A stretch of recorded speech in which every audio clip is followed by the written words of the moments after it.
Bem-vindos ao Conexão com Irlan Melo, esse podcast semanal que está aqui para abençoar a sua vida. E hoje nós temos a presença do pastor João Alceu, que é presidente, superintendente das Igrejas Unidas em Minas Gerais, pastor João Alceu também, que é bacharel em teologia, professor de teologia e bacharel em administração de empresas. Bem-vindo, pastor, ao nosso podcast. Obrigado, meu amigo, pastor e vereador Irlan Melo. Para mim é um motivo de honra poder estar aqui. E tudo o que eu quero é que o nome precioso de Jesus seja altamente exaltado nesse programa. Amém. Eu quero te convidar também a nos seguir nas redes sociais. O nosso Instagram é @irlan.melo. E também você vai ver aí o Instagram da Igreja Unida para que você possa acompanhar também. Bom, pastor, dentro de uma pesquisa que nós fizemos, do bate-papo, que a gente já se conhece de algum tempo, eu sei que o senhor começou trabalhando na lavoura muito cedo, né? Conta um pouquinho para a gente da sua história, da sua infância, como foi? Meu amigo, é uma longa história. Realmente, eu sou natural de Esmeraldas, Minas Gerais, filho de camponeses. Meus pais nos criaram trabalhando na lavoura, tinha uma pequena propriedade, e ali a gente lutava para ter o pão, né, o alimento na mesa. Eu sou o segundo filho do Antônio Eugênio e da Maria da Graça, e somos 8 irmãos. Uau! Todos vivos? Não? Faleceu ano passado a irmã mais velha, certo, que é a Maria Cláudia. E eu sou o segundo filho, então sempre o segundo filho trabalha um pouco mais. Eu nasci homem, então eu tive que trabalhar mais na lavoura para ajudar meu pai. Que tipo de lavoura? A gente é lavoura de arroz, de feijão, de milho, de abóbora, de tomate. Tudo ali em Esmeraldas. Tudo ali, sabe? E ali meu pai, eu sempre digo que meu pai é sinônimo de um homem trabalhador. Ele viveu para trabalhar e trabalhou para viver. E nos ensinou a ser homens, nos ensinou a ser honestos. E ali eu trabalhei com ele lado a lado, meu grande professor, meu pai. E, sinceramente, fui educado no que é trabalho. Comecei a trabalhar com 8 anos de idade. Uau! Entendeu? Na lida pesada. Na lida pesada, na enxada, no machado. E uma coisa mais difícil que eu achava era capinar o arroz, né? Que é no brejo e você fazia muita força. E a gente é pequeno, magro, e não fraco. tinha opção, tinha que ir. Não tinha opção. Ou você vai ou você vai. E nesse tempo sobrava algum momento para o senhor poder estudar? Eu estudava na parte da manhã e, para a glória de Deus, parece que eu nasci para isso, para ser líder. Porque na escola, no primeiro ano da escola, a professora, por nome Jacira, que é uma professora que eu não posso esquecer dela, ela percebeu em mim um espírito de liderança. Certo. E me colocava lá já no primeiro ano para ir para o quadro negro, passar os exercícios para os demais coleguinhas. Olha. E corrigir também. Coisa que legal. Eu detestava era matemática, antigamente aritmética. Uhum. E eu ajudava, e isso para mim foi muito bom. E eu cresci achando que eu poderia ser importante. Que legal, entendeu? Pastor. E como é que foi a sua experiência de se encontrar com Jesus, a sua conversão? Isso é inesquecível. Eu sei, Irlan, até o dia, a hora que eu tive um encontro real com Cristo. Olha. Minha mãe, meu pai era assim, ligado ao espiritismo, e minha mãe muito católica. Meu pai também muito católico. E minha mãe ensinou a gente a amar a Deus, a rezar. Todo dia a gente tinha a obrigação de sentar com ela. Todos os filhos, do maior até o menorzinho, fazer aquela roda lá na sala, nos bancos, que nem sofá tinha na época, e ela rezava o terço, a Salve Rainha, e vocês tinham o credo, e a gente tinha que obedecer, e depois colocava todo mundo para dormir. Porque não tinha outra coisa a fazer. Não tinha opção. Não tinha uma televisão, não tinha nada. Não tinha luz elétrica naquela época. Muito bem. Falando da minha conversão, foi algo assim, assim extraordinário. A primeira grande coisa que aconteceu comigo é eu ter nascido, porque eu creio que a gente já nasce vencedor desde o ventre da mãe, aquela espermatozoide que venceu a corrida e levantou o troféu, né? Verdade. Eu creio que eu sou esse vencedor, mas, na verdade, pelo fato de não haver sonhos de projeção, de probabilidade de crescimento trabalhando na lavoura, eu pensava que minha vida era aquilo, que não ia sair daquilo. Meu pai era o meu espelho, eu não tinha nada. Era, vamos dizer assim, um camarada simples, pé no chão. E eu pensei, é isso que eu vou ser o resto da minha vida? Aí começou a entrar aquela preocupação na minha alma, né? E aos meus 17 anos de idade, já era um adolescente, eu quero até voltar aqui, eu já estava trabalhando numa fazenda, eu tinha meu salário mensal. Sempre nessa lida. Sempre na mesma coisa, muito mais pesado ainda, porque eu andava... É porque o senhor vai crescendo e vai ficando mais pesada. A fazenda era distante da nossa casa, eu gastava 1h30 a pé para chegar, para começar a trabalhar. Para começar a trabalhar. Saí de casa às 5h30 da manhã, certo, com meu pai. Eu recebia aquele salário, a grande alegria, o dia do pagamento, e passava ele integralmente para o meu pai, que eu aprendi que eu deveria, como o filho mais velho dos homens, que eu deveria ajudar meu pai a criar os outros irmãos. Eu cresci, eu amadureci muito novo. Certo. Eu, com 14, 15 anos, eu tenho uma mente de um cara de mais de 20. Eu já sabia a minha obrigação e o meu sonho era continuar estudando, como em Caracóis, município de Esmeralda. É lá que eu estudei, na escola São Tomás de Aquino, estadual. Fez a 4ª série, não tinha mais nada, não existia 2º grau, curso, ensino médio, não tinha nem o suplementar. Eu pensei, acabou, é só isso, sei ler, sei escrever e etc. Só que aos 17 anos de idade, Deus enviou um jovem na minha região, por nome Giovanni. Você conheceu o Giovanni? Sim. Ele pregou agora na última reunião Sim. de pastores. E ele é meu pai na fé. Uau. Aquele camarada é meu pai na fé. E ele também, com 17 anos, chegou aquele homem lá, magrelo, muito magro, e chegou, mas quando ele abria a boca para pregar, tremia o lugar. Ele, inclusive na reunião de segunda-feira, ele falou, quando cumprimentava o povo, o sobrenatural de Deus já manifestava. Pessoas caíam pelo Glória chão, pessoas endemoniadas, pessoas vomitando doenças. E eu fiquei impressionado com aquilo. Mas eu não gostava de crente, entendeu? Por quê? Eu morei um tempo com a minha avó, em Venda Nova, e eu tinha uma birra. Vou até citar isso aqui, com todo respeito, dos irmãos assembleianos, que pregavam que eu não podia fazer isso, não fazia aquilo, e aquilo me irritou. Sim, eu falei, eu não quero incomodou, saber. Né? Se ser crente é deixar de fazer isso ou aquilo, isso não vai mudar nada. Não vai mudar meu ser, vou continuar o mesmo.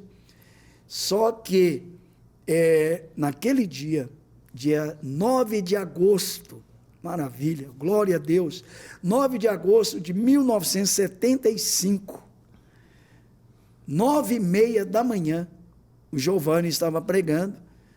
Eu lembro até o texto da Bíblia que ele leu. Olha só. Mateus 11, 28. Eu tenho uma mente privilegiada. Vinde a mim os cansados e sobrecarregados. Na tradução que ele leu é: vinde a mim os cansados e oprimidos, e eu vos aliviarei. Eu estava muito chateado da vida. Pensei que eu acho que o suicídio era uma boa coisa para mim, porque eu não via perspectiva de futuro. Nenhuma. Nenhuma. Eu falei, não, para quê?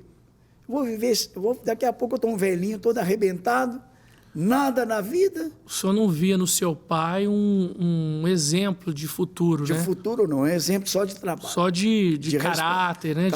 De responsabilidade, honestidade, isso aí é nota 1000. E nessa hora, aí, o senhor entregou sua vida. Quando o Giovanni fala, Ele faz o apelo, ele pregou. Ele eu falou. não estava dentro de onde estava tendo o culto. Eu estava na casa do meu tio. Eu sempre cismei de tocar um violão. Certo. Eu estava com um violão. E de lá ele falou assim, é você mesmo que está aí. E você não está aqui dentro. É hoje o dia da mudança da sua vida. Eu falei, mudança da minha vida? Como assim? Entrega a sua vida a Cristo. Ele vai mudar, ele vai virar a página da sua vida. Olha que coisa bonita. Só. E vai escrever uma nova história. Aí, sinceramente, eu não sei te explicar, pastor Irlan e vereador. O senhor tinha 17 anos. 17 anos. Certo. Eu não sei te explicar quando eu me vi lá na frente. Assim, de repente, eu me vi lá na frente. Você nem sabe como é que você foi. Eu cheguei lá na frente. E quando eu levantei as mãos, que pedia para levantar as mãos, eu olhava para um lado do outro, tinha pessoas chorando, porque eu estava lá. Porque havia um grupo de pessoas orando pela sua vida. Eu queria registrar aqui, eu até vou pedir para ela assistir esse programa. A Luzia, minha prima, foi uma das primeiras pessoas que aceitou Cristo na região, e todos os dias ela subia para o monte, no terreno do pai dela, e orava para Deus me salvar. Olha ela só. citava o meu nome, e eu tinha medo da oração dela. Ela orava, eu me arrepiava de longe, ela orava tão alto, tão eloquente, que eu tinha medo. E naquele dia eu vi a Luzia chorando, eu vi as outras pessoas chorando, a minha cunhada Vicentina, que aceitou Jesus antes de mim, creio que orou muito pela minha salvação. Falei, gente, eles estão chorando, mas o choro deles é um choro bom. De alegria. E eu comecei a sentir algo novo dentro de mim, e nunca mais, Irlan, nunca mais, queridos telespectadores, nunca mais eu fui o mesmo. Uau! E desta data até o chamado ministerial, de o senhor entender que Deus queria mais de você, que Deus tinha um propósito, um caminho, de entender essa chamada para pastorear ovelhas. Como que foi essa transição? Rapaz, parece que foi rápido, né? Foi. Rapaz, o Giovanni... Certo. Foi só uma vez que eu subi ao monte com o Giovanni. Ele ensinou uma coisa para mim. Quando eu falo Giovanni, é o pastor Giovanni. Que nessa época não era pastor ainda, ou já era pastor? Missionário. Era um missionário. Missionário Giovanni. Nós subimos para o monte, sentamos lá nós dois no gramado, e ele falou para mim assim, foi mês de agosto que eu aceitei Jesus. No mês de agosto mesmo, no finalzinho, eu já estava com vontade de orar no monte. Olha só. Que eu vi ele orar, eu falei, eu quero orar igual ele. Buscar mais a Deus. Eu quero falar línguas igual ele está falando. Eu quero imitá-lo, né? Eu quero seguir os passos desse rapaz. Eu achava ele, e até hoje, eu admiro a pessoa dele. E ele falou assim, João Alceu, você está vendo lá embaixo aquelas árvores verdinhas, e aqui em cima está tudo seco, mês de agosto, mês da seca, mas lá embaixo, você sabe por que aquelas árvores estão verdes? Eu falei, sei, trabalho aqui, eu sei, porque passa ali um córrego, passa nas raízes delas ali, é um lugar úmido e tem água. Eu falei, exatamente isso, elas estão verdes porque as suas raízes bebem do ribeiro. Você pode ir lá que tem flores e tem frutos. E as aves se aninham lá e comem do fruto. É verdade. Como é que você sabe? Eu falei, não, eu sei porque a Bíblia fala isso. Olha só. A Bíblia explica isso no livro de Jeremias, capítulo 17, a partir do verso 8, verso 5. E ele falou, você quer ser igual àquelas árvores? É claro. Então, vou te ensinar duas coisas fundamentais. A partir de hoje, passa a viver, primeiramente, uma vida de oração. Segundo, uma vida de leitura da palavra. Se você for um homem profundamente em oração, em intimidade com Deus, e não abrir mão de conhecer profundamente as Escrituras, você vai ser parecido com aquelas árvores. Em qualquer ocasião da sua vida, as folhas vão estar verdes, no ano da sequidão não deixarão de dar frutos. Aí eu aprendi isso, Irlan, e cheguei à conclusão que eu precisava tomar uma atitude. Eu comecei a evangelizar, Porque eu via meus colegas, eu era líder de 13 rapazes. Eu era líder de 13 homens que a gente ia para os bailes, os pagodes, os botecos, jogar sinuca, os casamentos. Era a nossa lida, é o que a gente tinha. Não era tinha diversão. Cinema, é diversão. E eles iam comigo. Se você não for, João Alceu, nós não vamos. Meu tio falava assim, as meninas vão se você for. Então era tipo... Uma responsabilidade. Eu achava aquilo... Até me envolvi com problemas, com caras que queriam avançar, e eu tive que encará-los. Eu passei umas experiências assim. Isso lá no mundo. Certo. E então eu aprendi que eu precisava tomar uma atitude. E eu falei, já que ele falou que eu tenho que viver uma vida de oração e uma vida de jejum e de leitura da palavra, eu vou chegar para o meu líder lá na fazenda e vou pedir para ele me liberar um dia por semana, toda sexta-feira. Eu era de menor ainda, eu tinha 17 anos. Se ele me libera, pode descontar no meu salário, sem problema nenhum, mas eu vou passar o dia inteiro, até a noite chegar, sem comer, sem beber, no alto da montanha. Olha só. E comecei a fazer isso. Toda sexta-feira, eu subi a montanha, que fica em frente à casa do meu pai, uma montanha muito alta. Sozinho? Sozinho. Porque Deus falou comigo, não leve ninguém, vá sozinho.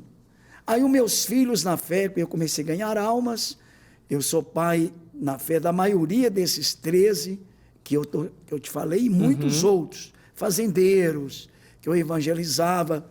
E cada dia que eu evangelizava, mais o meu coração ardia por pessoas. Eu via eu feliz e elas tristes, eu falei, não. Tem alguma coisa errada. Tem uma coisa errada, eu quero passar para elas o que eu tenho. Eu só posso dar o que eu tenho. E um dia lá no monte, Irlã, vou contar isso aqui para a glória de Deus, você talvez nunca ouviu isso de mim. Eu estava no monte, o sol estava muito quente, eu fiquei debaixo de uma árvore pequena, de cerrado, lá em cima é um cerrado, as árvores são pequenas, e eu estava sentado em cima de uma pedra, de uma laje, muito quente estava lá, e eu fiquei debaixo da árvore e falei para ele, Deus, eu queria uma prova real que tu estás comigo aqui. Eu estou vindo aqui toda sexta-feira, e eu quero uma prova sua, que o Senhor está comigo. Aí Deus falou comigo assim, tinha uma pedra pequena, ele falou assim, pega esta pedra e bate na laje que você está sentada, na pedra, eu chamo de laje, né? Pedra. Quando eu bati na laje, borbulhou a água da laje. Olha. E lá é mais de 1.000 metros de altitude, a nível do mar. Não tinha água. Não, de jeito nenhum, é impossível ter água lá. Quando eu bati na pedra, aquela pedra quente, aí começou a minar, borbulhar água, sabe? Isso me deixou com medo. Eu fiquei com medo daquilo e pedi a Deus perdão. Porque, na verdade, eu não estava duvidando da presença dele, mas eu queria uma prova. E quando eu desci daquele dia para dirigir o culto à noite, aconteceu comigo o que acontecia com Giovanni. Quando eu fui, eu já era o dirigente do culto. Com 60 dias de convertido, eu já era o líder dos cultos. Olha só. Eu falei, meu Deus, tão rápido assim, um cara tímido. Eu conversava com as pessoas olhando para os meus pés. Quando eu cheguei, que eu cumprimentei os irmãos, caíram todos no chão. Caíram assim, caiu todo mundo. Falei, não é demônio, porque eles são crentes, são cheios do Espírito Santo. É porque o Senhor estava cheio do poder de Deus, né? E alguns deles falavam, quando eu levantei a minha mão brilhava. Olha só. Isso foi me dando certeza do meu chamado, certeza. E dentro de pouco tempo, Deus me chamou para o ministério.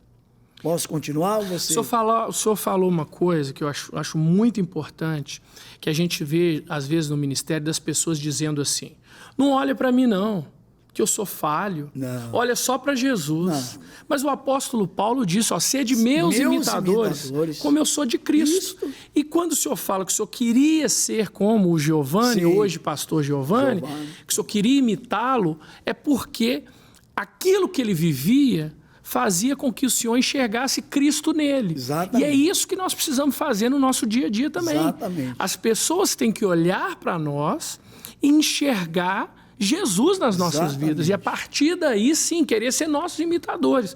Então, a nossa maior forma de evangelizar é justamente o nosso exemplo. Exatamente. O nosso exemplo é o que faz a diferença no mundo. Dentro desse contexto, pastor, eu quero te perguntar o seguinte: o senhor era muito jovem. Sim. O senhor já foi chamado já para o ministério pastoral. Exatamente. Qual que é o segredo de viver uma juventude no altar do Senhor? Porque o mundo tem muitos atrativos. E o senhor já de cara, depois da conversão, já foi consagrado ao ministério, ou seja, o senhor foi separado muito jovem. Sim. Qual é o conselho que o senhor dá? Qual é o segredo? O que o senhor pode falar para essas pessoas que estão nos assistindo aqui sobre viver a juventude nas mãos ou no altar do Senhor? Olha, o evangelho que Jesus veio apresentar é o evangelho da renúncia, certo. O evangelho da cruz. É o evangelho da mudança plena. Paulo disse: se alguém está em Cristo, nova criatura é. As coisas velhas ficaram para trás, e eis que tudo, ele não diz algumas coisas, tudo é tudo, se fez novo. Então, o que eu aprendi com isso? Que a minha vida, como diz o próprio apóstolo Paulo, as nossas vidas como cristão, é uma carta lida e conhecida e lida por todos os homens. Jesus diz: vós sois o sal da terra, vós sois a luz do mundo. Que as pessoas vejam o vosso bom comportamento, vejam a vossa, eu não sei se eu posso chamar de reputação, porque quem tem reputação é Deus, mas tudo que eu tenho é Ele quem me deu. As pessoas vejam a vossa boa obra e glorifique quem? O Pai que está no céu. Quando o filho ele tem um bom procedimento, quem é aplaudido é o Pai. Verdade. Então, eu aprendi isso, e é tudo que eu queria e quero é viver aquilo que Paulo disse: não mais vivo eu, mas Cristo vive a sua vida em mim. Então, eu aprendi que é uma questão até de determinação, é uma questão de responsabilidade, e uma palavra que eu prego muito, que é a questão de compromisso. O senhor já, fazendo um parênteses, quando o senhor foi consagrado ao ministério pastoral, o senhor já era casado, não? Não, essa que é uma questão que eu queria colocar aqui. Certo. Incrível que pareça, né? Eu e Giovanni, na época, foram os únicos homens não unidos a nível nacional consagrados ao pastoreio solteiro.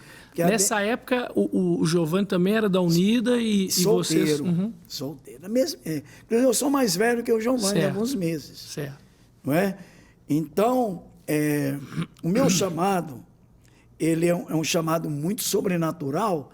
Primeiro que eu sou um improvável. Um camarada que trabalha na lavoura. Um camarada que fica por detrás das ovelhas. Eu mexia com curral, ordenhando vacas, né, tirando leite, fazendo queijo. Tudo isso eu sei fazer até hoje. A gente não esquece. E eu lembrei do que Deus falou para Davi: eu te tirei de detrás das malhadas para ser rei em Israel. Davi era um improvável. Quando Samuel foi para ungir um rei na casa de Jessé, ele imaginou que fosse um dos filhos de Jessé que estavam ali, mais vistosos, de estatura até maiores, e de repente era o Davi que estava no campo, cuidando das ovelhas de quem? Do seu pai. Então eu sou um improvável, falo isso não para querer dar uma de humilde, não. Eu sou um improvável. Como que Deus olhou para um local, eu até brinco assim, que Caracóis de Baixo, que é o nome de lá, isso não deve estar nem no mapa. Como é que Deus me achou no lugar daquele, pai? O senhor não imaginava isso? Como é que Deus, por isso que Paulo escreveu aos Coríntios, no capítulo 1, que Deus pega as coisas que não são para aniquilar aquelas que são. sabe? Então, Deus, eu sou esse improvável, e eu estava no meu trabalho, meu coração queimando de vontade, eu queria ver Deus na minha frente, eu queria abraçar Deus e tocar nele. Falei, Deus, a minha vida é sua, eu me entreguei a ti, o que o Senhor quiser de mim, eis-me aqui, eu ainda sou de menor, eu preciso de autorização dos meus pais para alguma decisão na vida, mas eis-me aqui. E eu estava trabalhando, Irlan, lá na fazenda chamada Morro Vermelho, nós estávamos cuidando lá de uma lavoura, eu não me lembro se é de amendoim, e muita gente trabalhando, eu lá no meio, e tem a hora de almoço. Gritou para o almoço, para todo mundo, só que na hora que chamou para o almoço, eu não conseguia, eu não fui. Uma voz falou para mim assim, fica aqui. Eu escutei uma voz. Certo. E depois que eu fui ver, perceber que era Deus, Deus falou assim, a quem enviarei? Quem enviaremos? Quem há de ir por nós? Ouvi. Eu ouvi. Eu já tinha lido o texto, mas eu ouvi. Aí eu ajoelhei naquela terra, coloquei meu rosto no chão, chorando, muito profundamente chorando, e falei, eis-me aqui. Eu sei que é o Senhor que está falando comigo. Não é o demônio, não é a minha alma, a voz é tua. Certo. Eu conheço a tua voz. Eu tenho ouvido a tua voz nos montes. Eu sou um homem de monte de oração. E naquele dia eu me curvei, e menos de um mês depois eu estava em casa, orando no quarto lá, eu tinha o meu quarto na casa dos meus pais, que ainda era de chão batido, eu lá ajoelhando, tinha até os sinais do meu joelho que afundou o chão, e eu ficava ali orando. E um domingo de manhã eu estava orando, chorando muito, aquela maravilha da presença de Deus, bateu na porta da casa do meu pai. Minha mãe atendeu.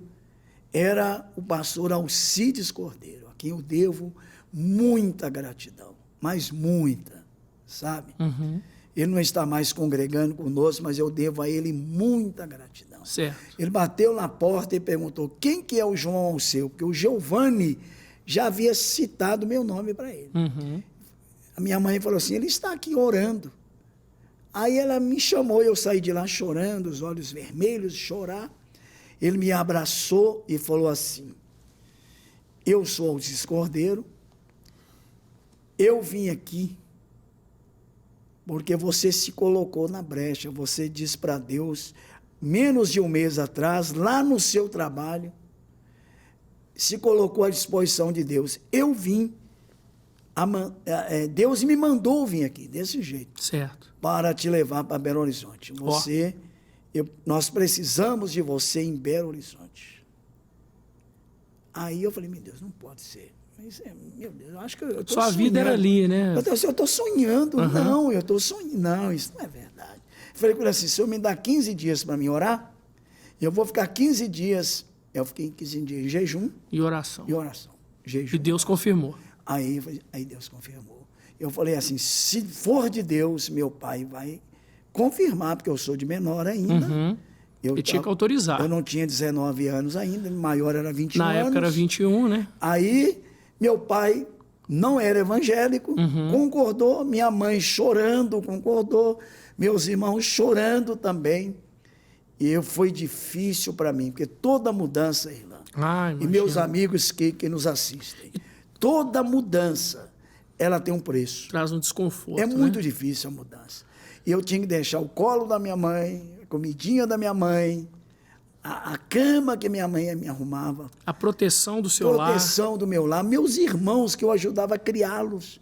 Eu falei, meu Deus, será que é o Senhor mesmo? Eu fiquei assim, naquela guerra. Mas o seu pai concordou. Concordou. E sua mãe também. Também. E aí o senhor veio para BH.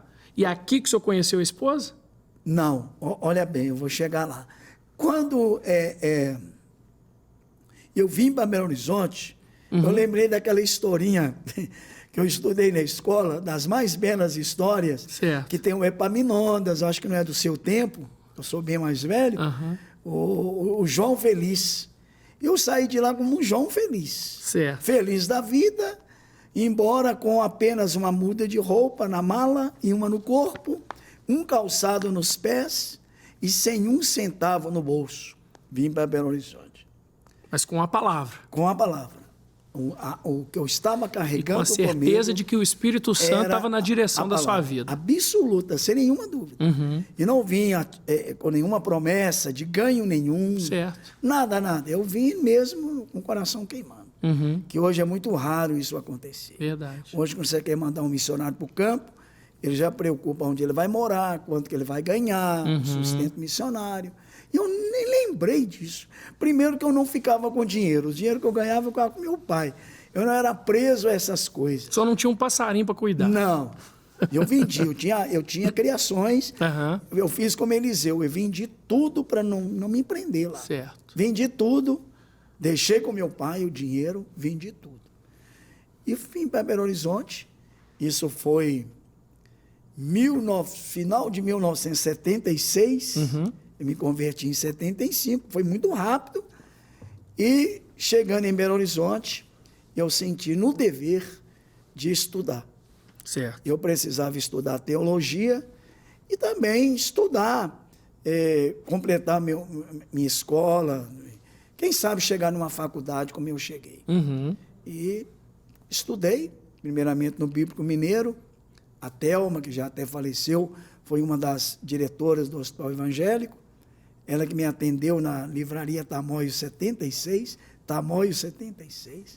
E estudei, primeiramente, no seminário Instituto Teológico Bíblico Mineiro, na Rua Tupi 51. Certo. Eu estudei ali, meus primeiros passos. Depois fui para o STEB, vocês ouviram falar no STEB? Claro. Em Venda Nova, na Rua das Pedrinhas. Estudei no seminário do Evangelho Pleno. Fiz mais cursos, fiz bacharel, fiz alguma licenciatura também. E eu estou falando da minha vida, né? Mas dentro do ministério, eu estou curioso com onde é que o senhor conheceu a esposa. Exato. Eu e os Aí telespectadores. eu vim para Belo Horizonte, a minha esposa, ela veio para Belo Horizonte, a Natália, chama Natália. Sim. Eu falei que é a moça mais linda, eu fiz questão de colocar aí, Deus me deu a mulher mais linda do mundo, a Natália. Ela veio trabalhar em Belo Horizonte, por incrível que pareça, ela também foi estudar no Bíblico Mineiro. Uma namorada que eu tinha, que eu não vou citar o nome, ela também foi estudar no Bíblico Mineiro. Certo. Só que eu não gostava da Natália, eu gostava era da outra. E fui trabalhar na Igreja Unida do Minaslândia, com o pastor Giovanni, missionário Giovanni, e com o missionário Alcides Cordeiro, pastor Alcides Cordeiro, no bairro São Geraldo. Passei a dirigir a congregação do Pompeia, ali perto da Câmara. Certo. A Avenida Afonso Guimarães, 242, fui dirigente ali. E foi ali, dirigindo aquela igreja, pastor daquele povo. Eu ainda não era consagrado a pastor, porque eu fui consagrado ao ministério pastoral em 1978, eu e Giovanni, solteiros. Então, já tem bem anos que a gente é consagrado. 47 anos, né? Então, 48. O Alcides Cordeiro um dia falou para mim assim, João, o obreiro da Igreja Unida em Caracóis, que a igreja estava muito boa já, ele está saindo e eu quero que você assuma lá, ou seja, volte para a sua terra. Eu falei, meu Deus, o senhor está nisso? Eu não sabia que esse voltar para a minha terra era o momento de Deus me dar uma linda esposa. Olha só. Eu assumi a igreja em Caracóis, fiquei lá menos de 9 meses como pastor deles. Lá eu namorei a Natália, nós namoramos e casamos com 9 meses. Uau! 9 meses, 6 meses de namoro, 3 de noivado e casamento. Quando fizeram 2 meses que nós casamos em novembro, dia 1º de fevereiro, eu estava de volta ao bairro Minaslândia, assumindo como presidente, já era consagrado a pastor, que eu fui consagrado em 78 e casei em 79, 10 de novembro de 79. Fiz 44 anos de casado com a mesma mulher. Glória a Deus. E pretendo estar com ela e ela comigo até que a morte nos separe. Vocês têm filhos? Temos um filho, o André. E netinho? Tem a netinha Alice e a nora, eu falo que é a nora mais bonita que eu tenho, porque eu só tenho ela, que é a Gábia. né? Então, Irlan, nós voltamos para Belo Horizonte, deixei a igreja em Caracóis com 102 membros arrolados, a igreja construída, tudo nesse período, a igreja construída, sede própria, 102 membros, e vim assumir o Minaslândia. Porque eu estava trabalhando no Minaslândia e em Caracóis. Mas quando eu assumi de fato o Minaslândia como no lugar do Giovanni, o Giovanni saiu e me indicou, falou, a pessoa que eu indico para ficar no meu lugar é o João Alceu, porque ele conhece o rebanho do Minaslândia. Ele conhece todo mundo, ele visitou todo mundo, ele é o pastor de verdade. Eu assumi, e isso já faz muitos anos. Graças a Deus. Foi em 1980, já fevereiro, e estou lá como pastor-presidente até o dia de hoje. Que bênção, pastor. E como é que foi essa virada? Nessa época o senhor pastoreava ovelhas. Sim. Chegou um momento que o senhor assumiu uma responsabilidade, que eu creio que deve ser uma responsabilidade muito grande, de pastorear pastores, né? De estar na frente do ministério, de ter uma responsabilidade muito maior frente ao ministério.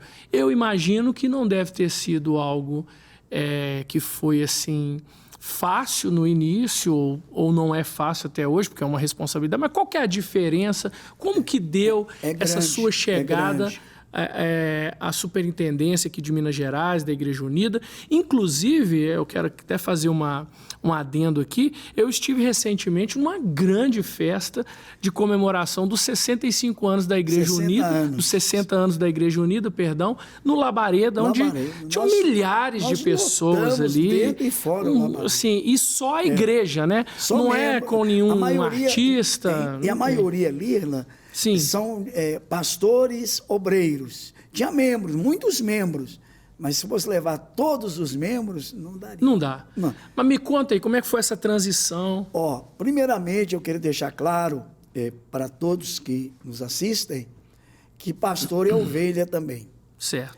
O pastor tem que entender que ele é uma ovelha madura, é uma ovelha de maior responsabilidade, é a ovelha que cuida das outras. É o que Jesus falou para Pedro. Se tu me amas, vai apacentar meus cordeiros, depois minhas ovelhas, os pequenininhos e os mais velhos. Certo. Agora, essa experiência de assumir a liderança estadual se deu em 1984. Eu já era pastor no Minaslândia e Alcides Cordeiro, superintendente, me parece, há 16 anos, na Unida, em Minas Gerais. E orando a Deus, eu senti um desejo de me colocar à disposição. Eu não pleiteei nenhum voto, Deus é minha testemunha, Ele está aqui nesse estúdio, amém, dessa emissora tão conceituada que é a Rede Super. Eu não pleiteei nenhum voto, eu não cheguei perto de um amigo meu e falei assim, olha, eu vou ser candidato a presidente da Igreja Unida em Minas. Você me ajuda. Me ajuda. Não, de jeito nenhum. Por quê? O que eu falei para Deus? Deus, se é o Senhor que está me chamando, o Senhor vai se encarregar de tudo. Eu vou para no monte, fiquei 30 dias no monte orando. Sou um homem de monte. Eu sou um homem de monte. Eu levei comigo o meu discípulo, Paulo Vitorino, que já partiu para a glória, um excelente obreiro, mas não entendo por que ele morreu com poucos anos, 40 e poucos anos ele faleceu. Meu filho mesmo. E ele morreu, mas ele foi comigo. Falou, posso ir com o senhor? Pode e deve, porque eu não vou ficar 30 dias no monte sozinho. Uau. Ficamos, nós estava lendo o livro. Nisso, e o combinado com a esposa, você fica aí que eu vou para o monte. Ela sempre foi uma mulher que pastoreou junto. Entendi. Ela é meu 90% na minha vida. Tá certo.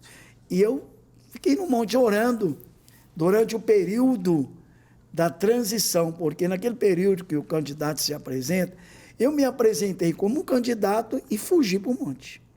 Porque tinha que apresentar antes, não podia ser na hora. Quando eu me apresentei, criou um clima, né? Não muito bom.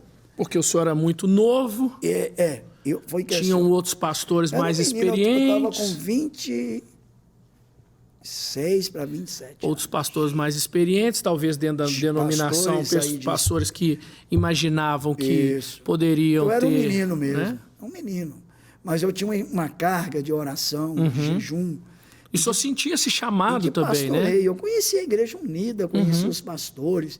Deus... E aí vamos fazer um parênteses aqui, pastor. A Igreja Unida é uma situação diferente. Normalmente as igrejas começam de uma divisão. Muito interessante. A Igreja Unida, ela começou da união de três igrejas. Sim. Não é? Então, assim, é uma história inédita, né? E maravilhosa, né? Que os pastores se uniram e formaram. Mas vamos voltar lá. Verdade. Foi bom. O senhor estava orando... Aí depois a gente entra nesse 30 dias orando e no dia tem a grande Assembleia Geral, que era composta de aspirantes ao ministério, de diáconos, não tinha diaconisa ainda, era diáconos, evangelista, presbítero, pastores. A gente era uns 300 e poucos líderes, certo, contando desses auxiliares. E eu cheguei, me coloquei à disposição, falei, não, minha candidatura está de pé, a vontade de Deus vai se cumprir. Se for de Deus, eu vou ser eleito. Se não for, porque Deus tem o tempo dele, o kairós dele. Se não for tempo de Deus, eis-me aqui, eu quero é servir. E expliquei bem claro para o Alcides Cordeiro que eu estava me colocando na brecha e falei com ele, olha, o mérito é seu, porque eu sou seu discípulo. E é um discípulo que o Senhor sempre incentivou a crescer na fé. E eu estou vendo esse crescimento em mim. E eu fui eleito. Olha só. Fui eleito. Quando eu fui eleito, me deu aquele calafrio, né? Estou sendo sincero. Falei, puxa vida, agora eu vou liderar esses pastores. E às vezes o clima não era muito bom nas reuniões, porque o pastor ele se nivela com a gente. Certo. E é mais difícil. Respeitosamente, viu, pastores? Às vezes é mais difícil pastorear os pastores do que ovelhas que não são pastores. Por vários motivos. O senhor tem ideia, o senhor se lembra, o senhor sabe exatamente hoje quantos pastores estão debaixo da sua cobertura? Aqui em Minas. Em Minas. Aqui em Minas, a última vez, porque nós tivemos uma consagração recente, e eu não fiz o censo. Em torno de uns 170, 180. É muita responsabilidade, né, pastor? Muita responsabilidade. Olha que já tem 39 anos que eu estou na liderança estadual. Eu quero aqui aproveitar e agradecer, primeiramente a Deus, a minha esposa, a igreja do Minaslândia, que me ofertou para a superintendência. Eu pastorei a igreja até hoje e a superintendência. E aos pastores, que são meus amigos, eu não tenho problema com ninguém. Nunca tive um problema com nenhum dos meus pastores, nem eles comigo. A gente vive, você conhece lá, são pastores humildes e que respeitam a autoridade. Eles me honram. Isso faz diferença. Eu me sinto muito honrado. Se amanhã eu entregar a superintendência, eu entrego com a alma lavada, consciência limpa, que nós estamos no caminho certo. O senhor contou essa experiência que o senhor teve lá orando, né, com a água que borbulhou. Esta foi a sua maior experiência espiritual com Deus ou o senhor tem alguma outra experiência? Não, a minha maior... depois da salvação, isso para quem crê no batismo com o Espírito Santo, foi o batismo com o Espírito Santo. Certo. Foi o Espírito Santo possuir a minha vida. Era tudo o que eu queria, porque eu tinha um primo, e tenho um primo por nome Geraldo Bruno, e eu ficava encantado de ver aquele rapaz joelhado, orando e falando em línguas, em mistério, e eu ainda não falava. Eu fiquei mais ou menos um mês buscando o batismo com o Espírito Santo, até que um dia, de uma maneira poderosa, sobrenatural, o Espírito Santo encheu o meu coração, encheu a minha vida, e se eu estou de pé até hoje, eu louvo a Deus por esse amigo real, verdadeiro, esse Paráclitos, o Espírito Santo, que nunca me deixou. Em nenhum momento, olha que eu já passei cada momento terrível na minha vida. Então, para mim, a experiência de salvação, ela é inagualável. Segunda experiência, batismo com o Espírito Santo. E terceira experiência que eu vou colocando em meu casamento. Eu sou apaixonado com a minha esposa e ela comigo. E o chamado ministerial, tudo isso me faz, me motiva a continuar. Não sei até quando Deus vai precisar de mim, Certo. mas eis-me aqui. Pastor, nós temos um quadro aqui que é de ovelha para pastor. Sim. Então, quero que o senhor ouça uma pergunta de uma ovelha para o senhor. Pois não. Querido pastor, graça e paz. Primeiro eu quero parabenizar pelo belo trabalho, são mais de 40 anos de pastoreio. E com a sua experiência, eu quero fazer uma pergunta, né? A minha pergunta para você hoje é a seguinte: quais os principais fundamentos para que um líder permaneça por tanto tempo conseguindo vencer todos os obstáculos, todas as barreiras, todas as dificuldades que se encontra no ministério? Sabemos que você está aí tanto tempo na frente do ministério, da Igreja Unida do Minaslândia, na Superintendência Unida, e Deus tem te sustentado. Fala um pouquinho para nós sobre como foi para você estar passando por todos esses momentos difíceis e vencendo. Quais são os principais fundamentos que você vê que um líder precisa de ter. Amém? Que Deus te abençoe. Um abraço para você, um beijo no coração. Até mais. É o segredo da longevidade ministerial, os fundamentos, né? Ele é um discípulo meu. Certo. É o Henrique, é o Kim. Esse rapaz é de minha confiança. E ele está sendo treinado. Ele é bom, é um cara que Deus tirou das drogas, mudou a história dele. É um excelente pregador. Recomendo ele. É um homem da palavra. Ele sabe que eu sempre ensino para eles, para você construir um grande edifício, você precisa de uma boa base, de um bom fundamento. Alicerce. Então, essa pergunta dele diz respeito ao alicerce da minha vida de liderança. Para mim, Henrique, você que me fez a pergunta, primeira coisa que você nunca, jamais, você pode perder tudo na vida. Porque a gente perde, a vida é uma roda gigante. Ora você está lá em cima, ora você está embaixo. Você pode perder saúde, família, mas não perca Jesus como seu amigo, não.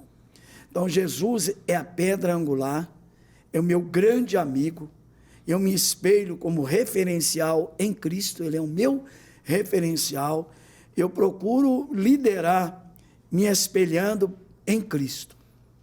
Eu sei que tem muitos homens de Deus por aí, que eu me espelho neles. Eu poderia citar vários aqui, citar o meu líder, pastor Leonardo Meyer, que é o líder nacional, mas líder de outras denominações. Eu não vou citar de outras denominações, porque eu posso cometer aqui um pecado de esquecer de um grande amigo meu. Certo. Eu tenho muita amizade. Uma das coisas que Deus me cercou foi de pessoas amigas. Então, o segundo passo que é você não abrir mão de uma vida de profunda oração. Terceiro passo que me faz permanecer é você se aprofundar nas Escrituras. A Bíblia tem que ser o seu livro de cabeceira. Amém. É o único livro, Irlan e Henrique, todos que nos assistem, é o único livro, quando você está lendo ele, o autor dele está junto. Glória a Deus. Que é a palavra de Deus. Na hora que você vai ler, o autor chamado Espírito Santo está ali para te ensinar, para te mostrar aquilo que você não está entendendo, te revelar os mistérios que estão contidos ali na palavra. E uma coisa interessante que que eu acho que eu oro a Deus sempre assim: Deus, me batiza na tua simplicidade e na tua humildade. Jesus é simples, Jesus é humilde. Aprendei de mim, porque eu sou manso e humilde, não de aparência, mas de coração.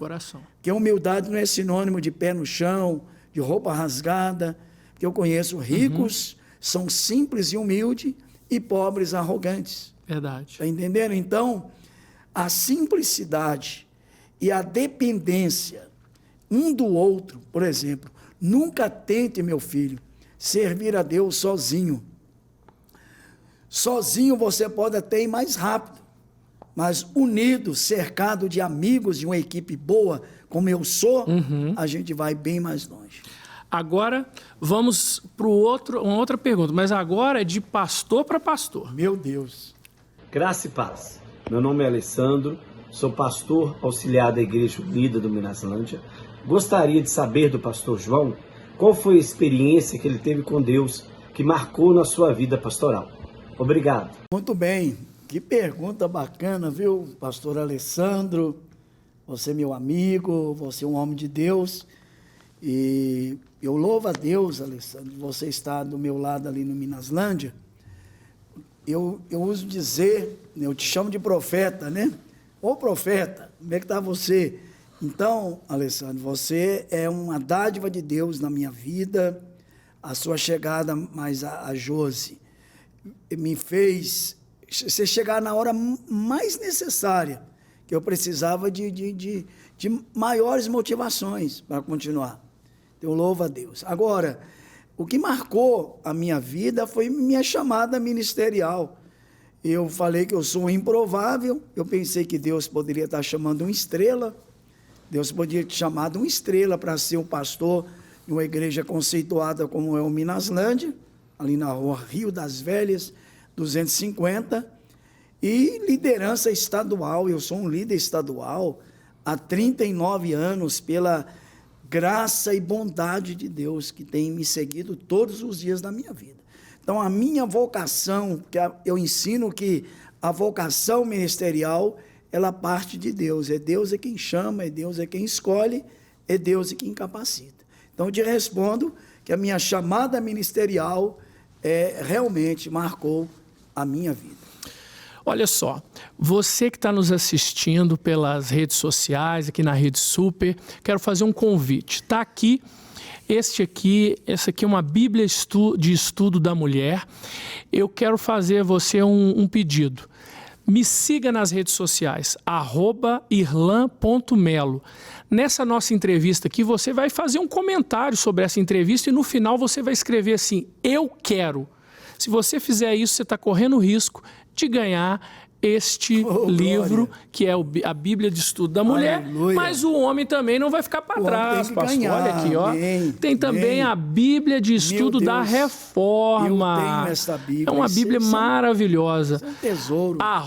@irlan.melo. Você vai comentar a entrevista aqui, nosso bate-papo aqui com o pastor João Alceu, e no final você vai escrever assim, eu quero. Pastor João, que alegria tê-lo aqui comigo. Eu queria te dar a oportunidade do senhor fazer suas considerações finais para que a gente possa encerrar esse bate-papo. Meu amigo, pastor Irlan, eu te vejo primeiramente como um pastor, como amigo e também como meu e nosso vereador. Eu quero agradecer a Deus, porque uma das grandes coisas que aconteceram na minha vida já há alguns anos é ter conhecido você. Eu agradeço ao meu amigo Ricardo Bussardi. Eu sei que foi Deus que usou ele. Eu encontrei com você lá no Café de Pastores. Você esteve com ele o dia que ele ministrou no Minaslândia. Lá estava o Irlan, que eu não sabia quem era o Irlan, que ele é um homem grande. Falei, quem é esse homem? E depois eu vi que você realmente é um grande homem de Deus. Amém. Só te conhece de fato quem anda com você. Você é um exemplo para mim, para a minha família, para a Igreja Unida. Você é um crente de verdade. Obrigado. Não estou aqui para falar de nenhum outro vereador, porque eu estou andando com você.